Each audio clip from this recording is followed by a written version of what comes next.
Côte d'Ivoire, on en avait une, ainsi de suite.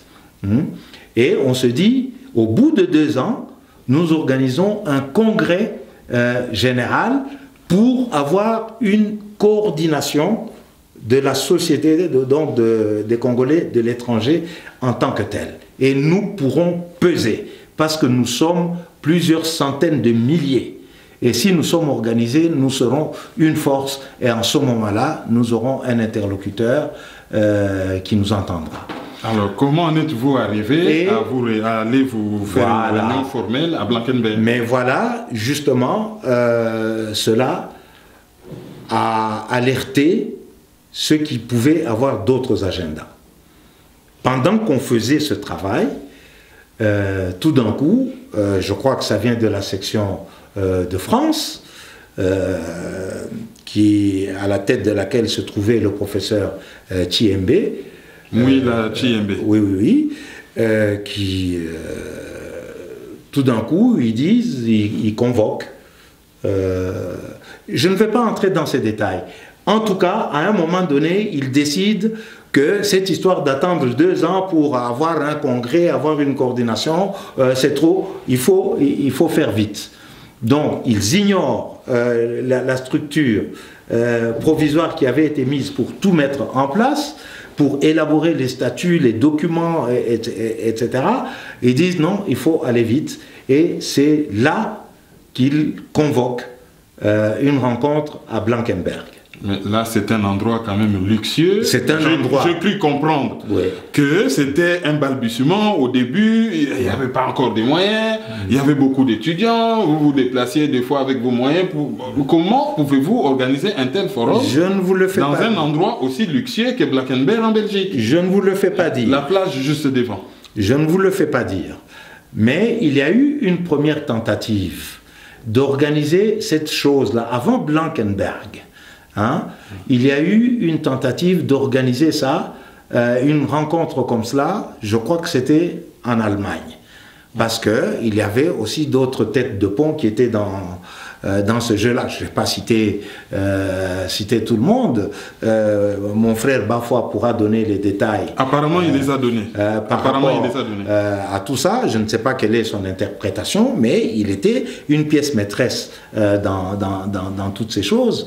Et nous, et moi étant président provisoire, je tenais à le dire, de la FCE, pendant que nous attendions d'avoir toutes les sections de base et tout ça, un jour nous sommes convoqués à une conférence quelque part en Allemagne, à laquelle conférence était convié le ministre des Affaires étrangères, qui était commandant à Kinshasa à l'époque, toute une série de personnes. Et à cette époque-là, c'était un foutoir terrible. C'est dans les suites de la conférence nationale des luttes pour le pouvoir, etc.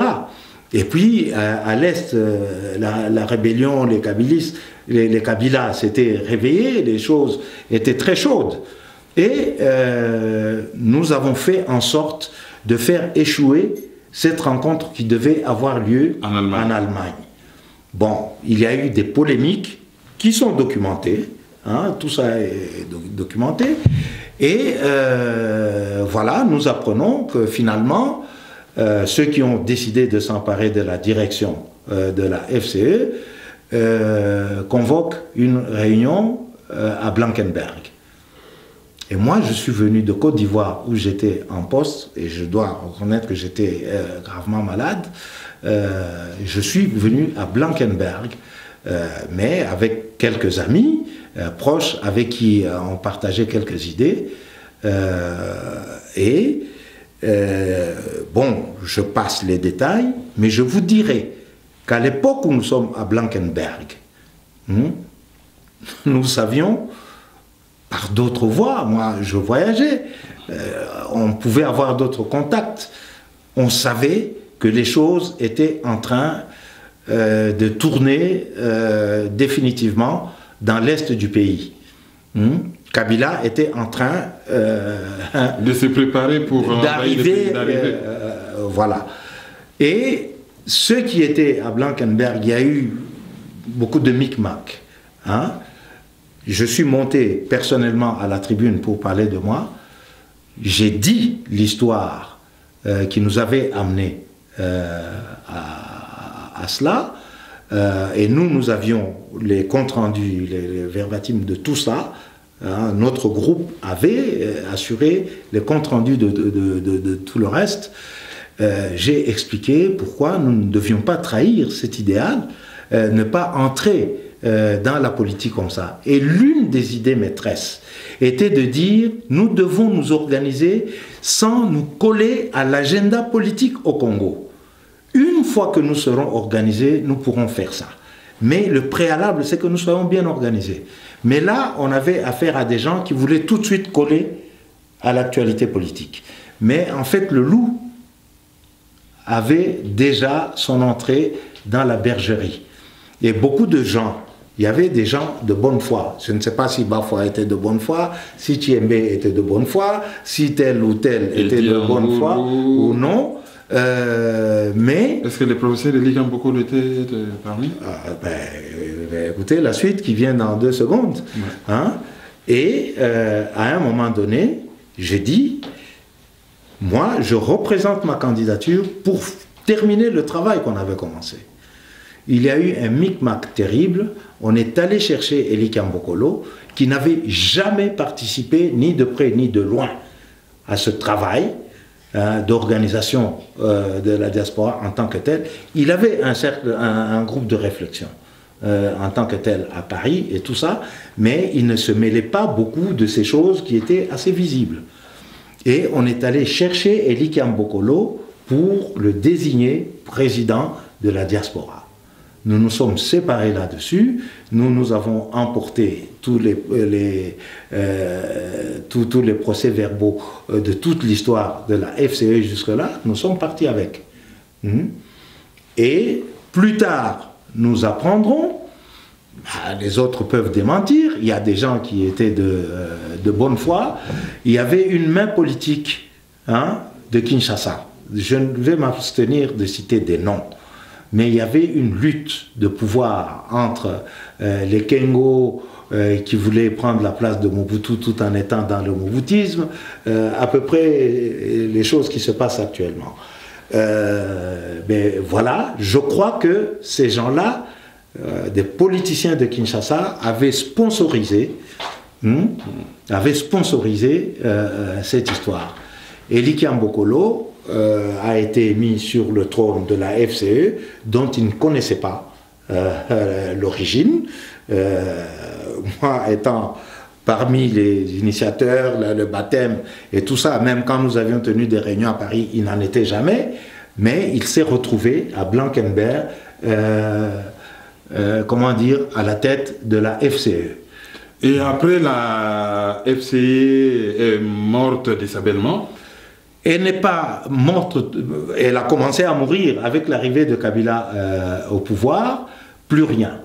Donc sous le règne de mon frère Likam Bokolo, il ne s'est plus rien passé.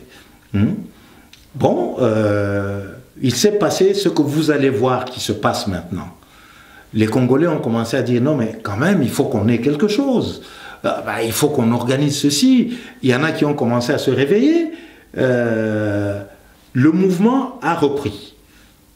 Et à Paris, un jour, je suis invité, et là, nous sommes pratiquement en 2002.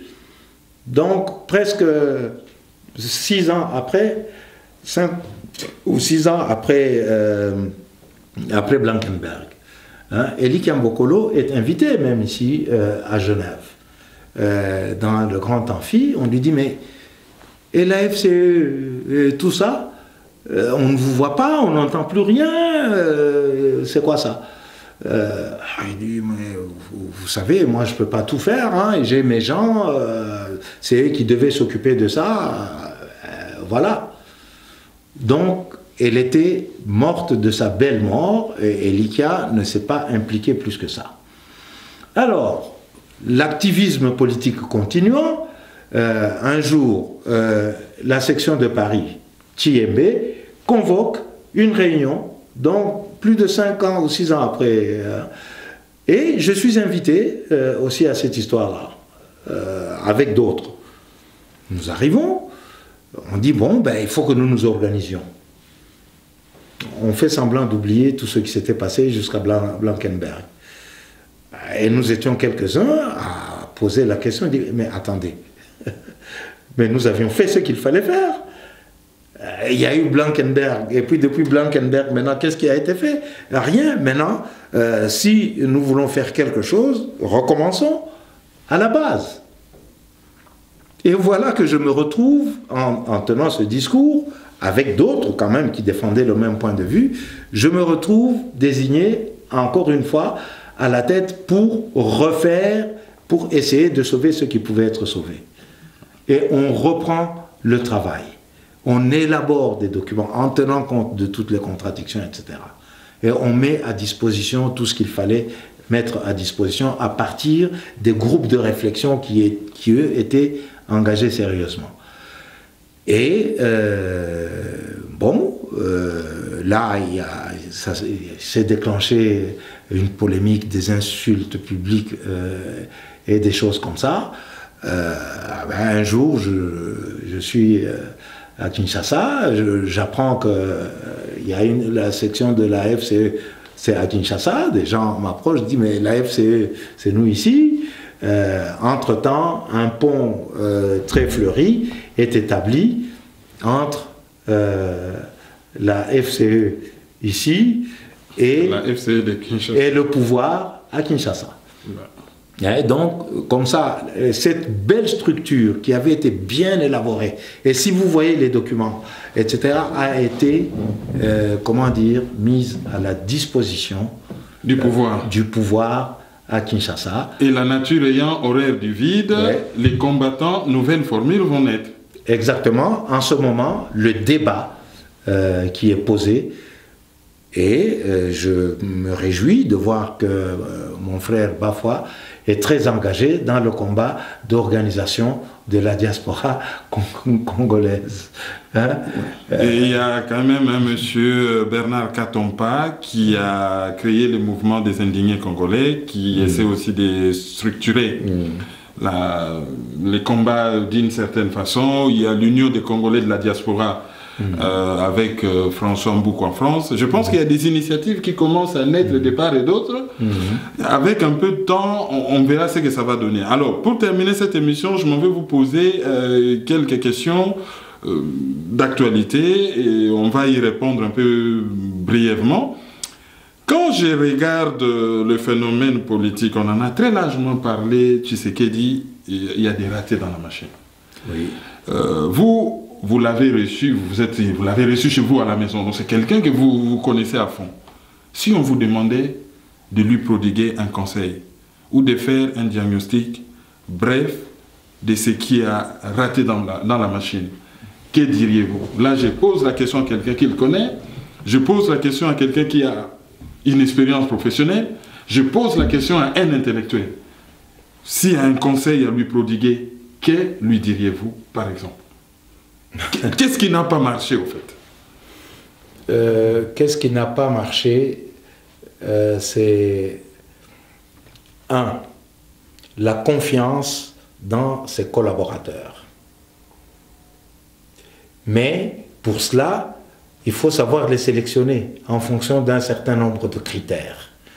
Il ne suffit pas que quelqu'un vienne dire « Bon, voilà, moi je suis pour l'UDPS, pour telle ou telle raison, on le prend tout d'un coup parce qu'il montre beaucoup d'enthousiasme. À un moment donné, on le met au cœur de la machine. Et puis quand on est face à des situations où il faut avoir une bonne analyse politique, ou ceci, cela, on lui demande tout simplement d'être fidèle au chef, sans voir exactement qu'est-ce qu'il propose. Le chef doit être là pour trancher éventuellement. C'est pas lui qui doit détenir la vérité suprême. Il est premier parmi les autres. Mais à lui tout seul, il ne peut pas tout faire. Donc je crois la sélection de ses collaborateurs en fonction de leur capacité, de réflexion intellectuelle, d'engagement moral, c'est-à-dire de résistance à la corruption éventuelle. Donc la capacité d'analyser les mouvements de fond qui sont dans la société. Si il peut faire confiance à une équipe dans ce sens-là, eh bien, je crois que les choses peuvent évoluer positivement. Est-ce qu'il n'y a pas aussi un problème d'époque? Tous ces politiciens d'avant 1960? Je ne sais même pas où il est. Voilà. Le problème, est-ce qu'il n'est pas aussi un problème d'époque? Tous ces politiciens d'avant 1960, oui. Sont-ils adaptés? Sont-ils capables de faire face aux enjeux d'un monde qui évolue assez vite, d'un monde, je veux dire, plus moderne? La capacité, c'est quelque chose qui s'acquiert. On ne naît pas avec. Parce que on peut prendre les gens de cette époque-là, je dirais effectivement pour répondre facilement, que non, ils ne sont plus adaptés. Sinon, ils l'auraient démontré d'une certaine façon. Face à des enjeux, à des périodes différentes. Mais ce serait trop facile parce que il y a des gens de l'époque actuelle, beaucoup de jeunes. Regardez la cohorte de tous ces gens qui ont rejoint Kabila. Kabila Laurent. Regardez la cohorte de tous ceux qui entourent le président actuel. On peut l'accuser de tous les maux que l'on veut, mais l'entourage là, tous ces docteurs en philosophie, en sciences politiques, en droit, tous ces gens-là, ils ne sont pas plus valables que les gens de la génération d'avant. Il est vrai que les gens de la génération d'avant ont continué à traîner, comment dire, une espèce de complexe par rapport au colonialisme. Un complexe qui faisait que, et qui continue à faire, même s'ils sont déjà très très âgés, qui continue à faire en sorte que quand on est devant comment dire, des enjeux terribles, bon, le président Tshisekedi dit de temps en temps, presque comme une boutade, vous n'avez qu'à... Mais ces gens-là qui ont mis le petit au pouvoir, ils n'ont qu'à venir le prendre, et puis nous aurons l'impérium pour faire ça. Mais non, ça ne se donne pas.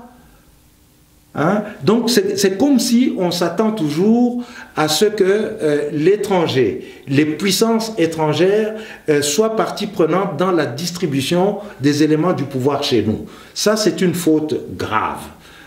Si on dit ça aux gens, je pense que s'ils m'entendent, ils vont m'en vouloir de dire ce genre de choses. Mais c'est un constat objectif. Il faut dépasser cela. Les pouvoirs étrangers, les puissances étrangères qui sont influentes chez nous, nous devons nous organiser pour les influencer et ne pas attendre qu'eux viennent distribuer le pouvoir parmi les acteurs nationaux. Ça, je crois que c'est un très grand handicap. Et l'autre question d'actualiser, c'est que dans un avenir proche, comment voyez-vous l'avenir du pays? C'est un avenir qui est très, j'allais dire, c'est chaotique, mais je dis c'est un crève-cœur. Parce que depuis plusieurs années, que ce soit sous le régime Mobutu, qui était tout puissant, on a vu qu'il n'y a pas de puissance éternelle en matière politique, tant qu'on ne répond pas aux attentes du peuple. Il est passé, malgré toute sa puissance. Kabila a pensé qu'il pouvait manipuler les uns et les autres. Il est passé comme il a pu passer. Nous avons le président actuel. Il est dans une période de turbulence.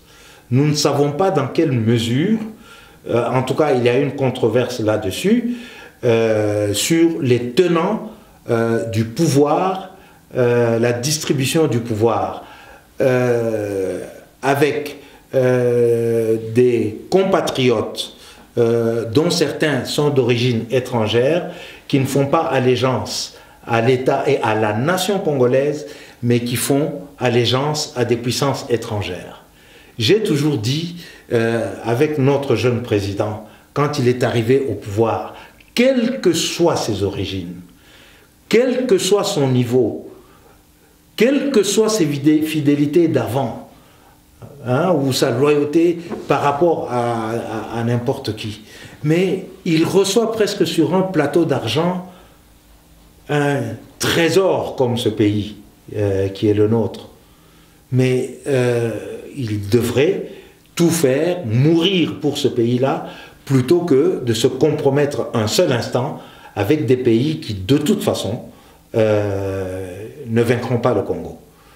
Parce que le peuple congolais, ça peut durer 10 ans, ça peut durer 50 ans. Le pays peut s'agrandir, se rétrécir et tout ça, mais il existe un cœur de la nation congolaise. Et celui-là, même dans 1000 ans, il a de quoi résister. Il va toujours se régénérer et se reconstituer. Il faut lire l'histoire des autres peuples. Et je crois que actuellement, on est dans une période de turbulence. Comme les différentes autorités politiques, non seulement celles qui gouvernent, mais celles qui sont dans l'opposition, n'ont pas donné l'impression de répondre aux attentes du peuple, par la logique de l'histoire, ils seront balayés. Il faut tout faire pour que ce ne soit pas dans l'anarchie, mais que ça se fasse d'une manière le moins coûteuse possible. Alors, on va faire un atterrissage en douce. On ne peut pas terminer cette émission sans parler de l'Université populaire africaine que vous avez créée à Genève. C'est quoi l'Université populaire africaine en résumé? L'Université populaire africaine est quelque chose qui... mais c'est vraiment... de même que la situation dans notre pays est un crève-cœur, hein, pour chaque citoyen congolais et chaque citoyen africain, parce que nous sommes au cœur de l'Afrique. C'est vraiment un crève-cœur. De même, nous réfléchissons à long terme. Qu'est-ce que nous pouvons faire? Qu'est-ce qui manque? Qu'est-ce qui manque sur le fond, à part les jeux politiques, etc. Nous disons que les Congolais doivent se réapproprier leur identité de départ. Si cette identité est floue, ils peuvent puiser dans leur histoire pour la reconstituer et l'enrichir. Et quand je parle des Congolais, l'Université populaire africaine n'est pas congolaise, elle est africaine. Nous disons que cet enjeu-là concerne toute l'Afrique.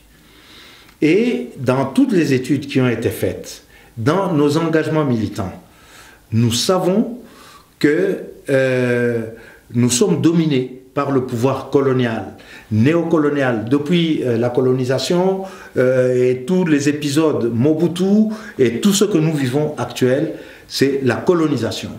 Et le point le plus sensible de cette colonisation, c'est la colonisation mentale. On en est arrivé à convaincre nos peuples que nous ne sommes rien sans nous référer à ce qui se fait ailleurs. Nous voulons explorer et autres qui existent en Afrique, qui sont dans les universités, qui sont ailleurs. Nous voudrions, remettre en exergue les valeurs fondamentales de ce qu'on peut appeler la civilisation africaine.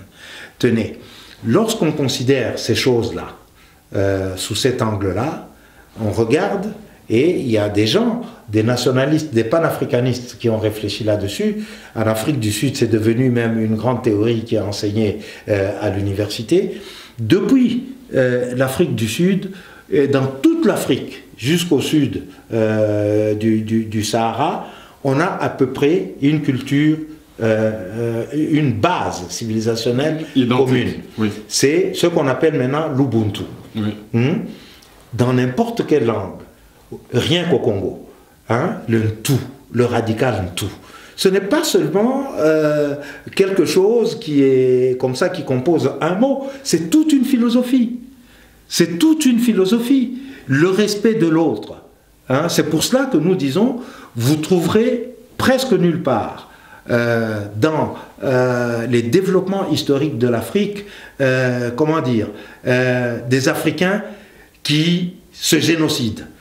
Un peuple qui va génocider un autre. Non, on intègre. Il y a des atrocités, certes, mais à partir de la même conception de la vie, qui veut dire, par exemple, tu es toi parce que je suis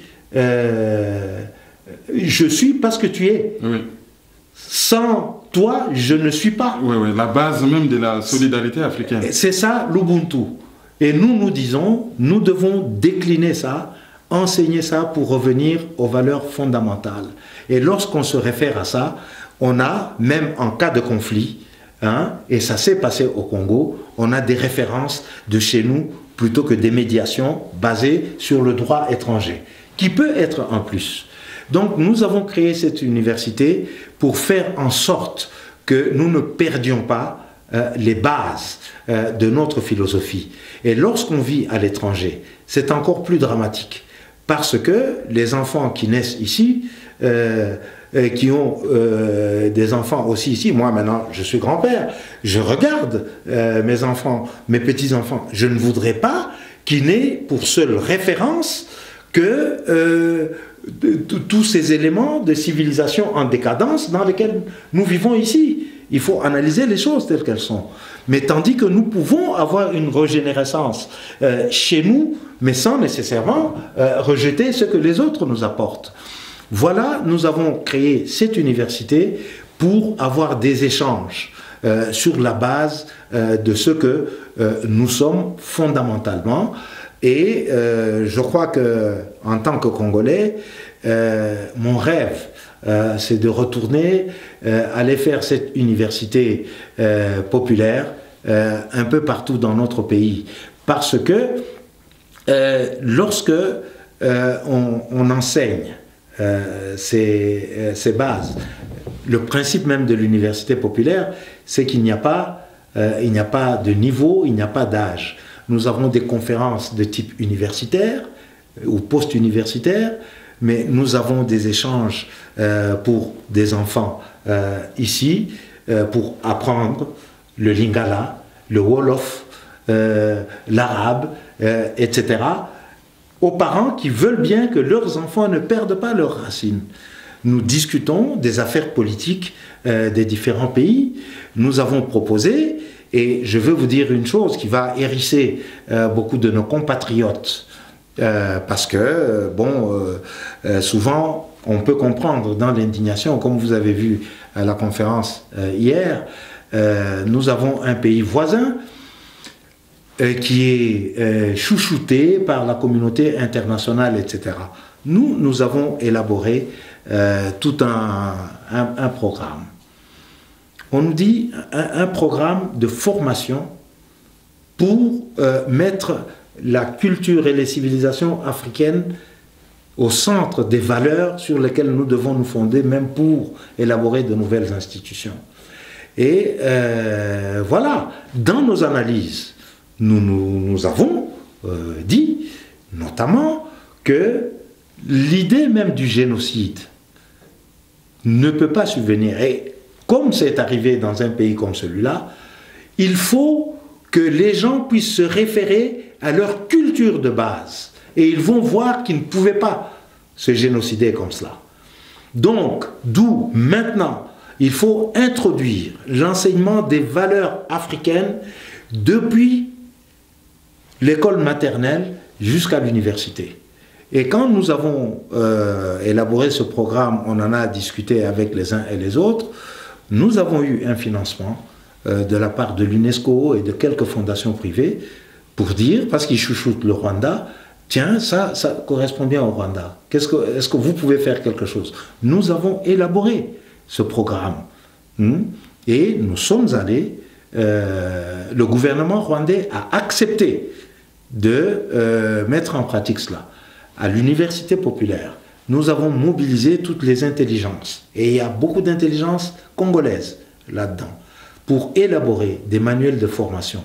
Nous avons formé des maîtres, des inspecteurs d'enseignement, à tous les niveaux, et avec des manuels que nous avons élaborés, et le gouvernement rwandais, après la formation de toutes ces choses, a accepté d'introduire ces éléments comme élément de politique nationale d'éducation nationale. Alors, normalement, on devrait clôturer là, mais je ne puis m'empêcher d'enchaîner avec la dernière question par rapport à ce que vous venez de dire.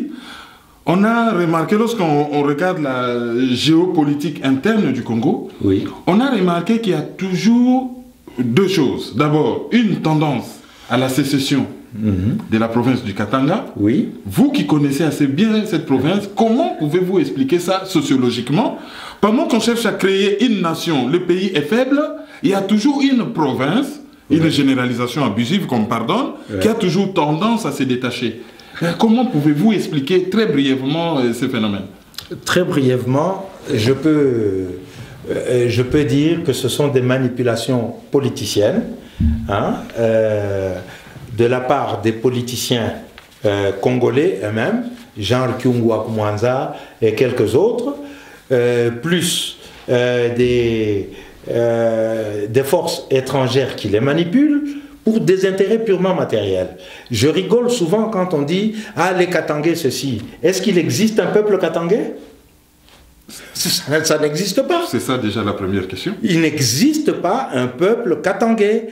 Le Katanga est une province. Et la première ethnie qui a été la plus forte dans la revendication de la sécession katangaise en 60, la sécession katangaise a été proclamée par les Belges. Et à l'époque, historiquement, c'est prouvé, nous le savions déjà à l'époque, l'objectif c'était de détacher le Katanga pour l'attacher comment dire, à la Rhodésie et à l'Afrique du Sud. Donc, à ce niveau-là, il n'était pas encore question de l'indépendance radicale comme Lumumba le voulait. Donc, on voulait détacher cela en tant que tel.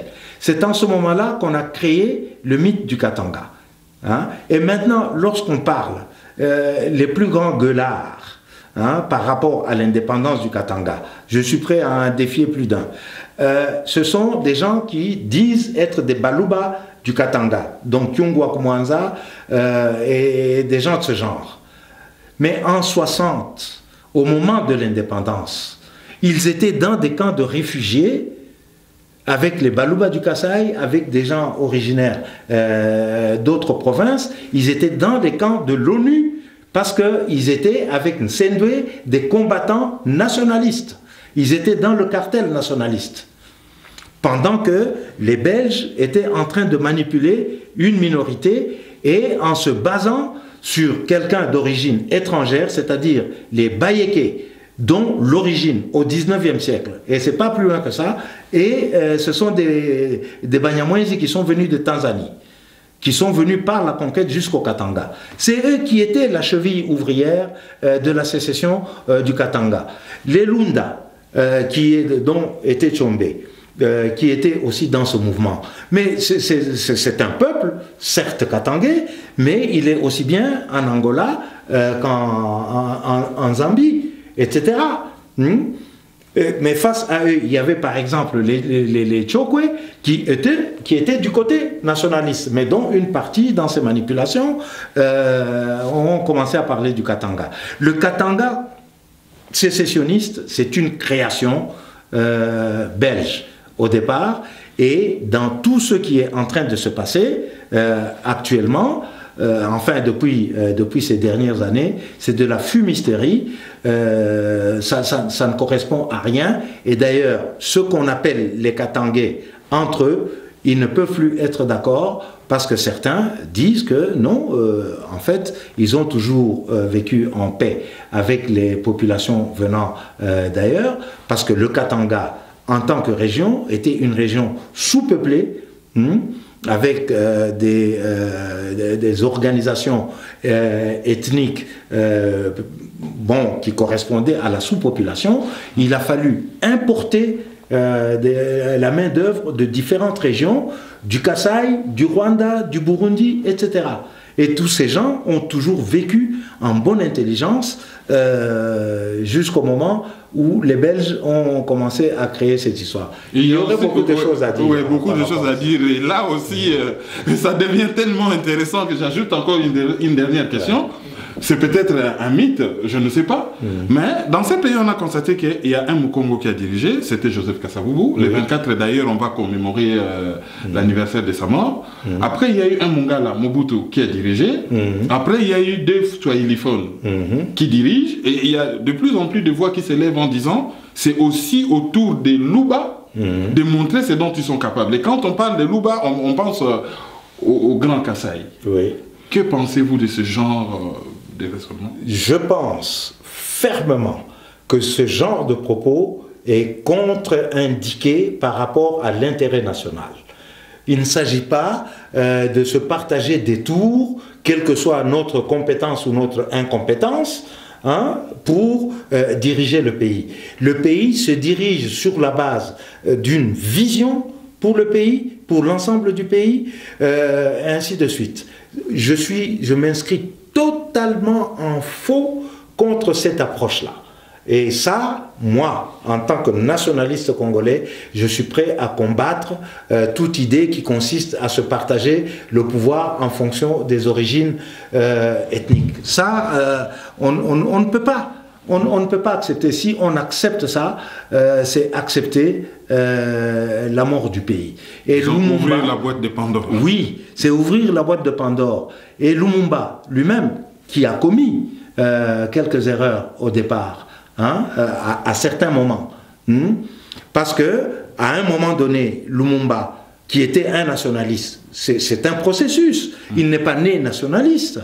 À un moment donné, quand il a eu beaucoup de succès et que les portes du pouvoir s'ouvraient, les Batetela ont commencé à le revendiquer pour eux. Alors que là où il a prospéré le plus, ce n'était pas un territoire Batetela.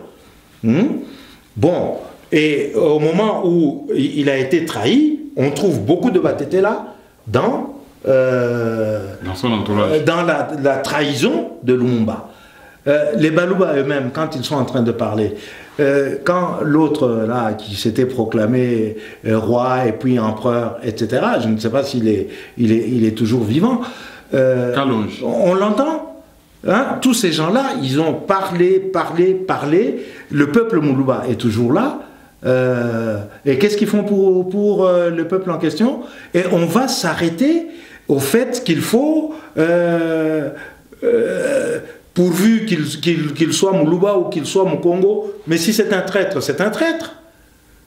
Donc, je m'inscris totalement en faux par rapport à cette histoire-là. Et je termine par quelque chose que j'ai entendu hier soir qui m'a beaucoup fait plaisir, que les orateurs ont rappelé, en parlant du chanteur Corneille. Oui. Quand on lui demande, il dit, mais son père est Tutsi, sa mère est Hutu.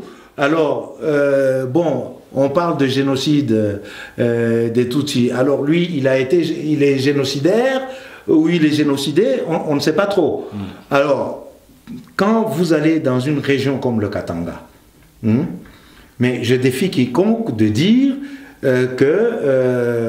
il est dans une famille où il n'y a pas des Katangais avec des Kasaïens, puisque ce sont des provinces contiguës, qui n'a pas un oncle ou un neveu ou un frère et tout ça qui est Kasaïen et tout le reste. C'est une absurdité. Et pour construire le Congo, voilà une des premières idées qu'il faut mettre hors tout ça. Mais si on organise le pouvoir localement, ceux qui sont dans une région, parce que là, il faudrait dire comment est-ce qu'on peut organiser le Congo aujourd'hui. Il y a des idées. Si dans une région, les gens qui sont là s'organisent, s'ils sont entre Baluba ou je ne sais pas quoi, ou entre Bakongo, ils s'organisent, ils ne s'organisent pas contre les autres, ils s'organisent pour être dans des situations meilleures. En ce moment-là, tout ce qui peut leur être apporté est bienvenu. Voilà, donc c'était une mine d'informations que nous avons débusquée à Genève. Et lorsque nous étions dans sa maison-musée, il nous a parlé au début des premières émissions qu'on a fait à Genève. Il nous a parlé de tout ce que son épouse a vécu, son compagnon de lutte, comme il l'appelle. Et en 10 minutes, Madame Malou nous a fait une démonstration, une observation qui m'a tellement impressionné que j'ai décidé, si Dieu nous prête vie, de la tirer du silence où elle est, qu'elle vienne aussi nous partager ses connaissances, parce que c'est une dame, une intellectuelle, qui en sait beaucoup. Il faut aussi que les mamans prennent les devants, qu'elles ne soient pas toujours derrière ou qu'elles ne gardent pas les connaissances avec elles. Donc c'est sur cette note d'espoir que nous vous disons merci de nous avoir suivis. Chaque fois que nous venons en Suisse, nous en apprenons beaucoup sur le Congo. Merci et au revoir.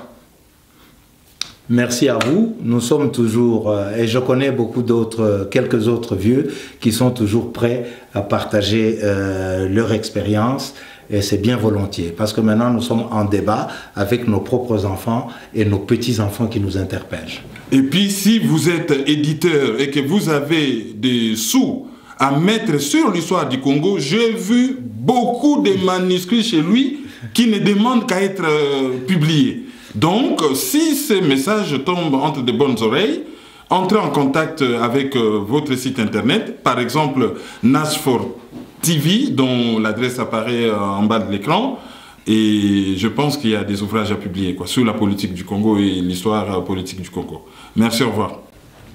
Au revoir.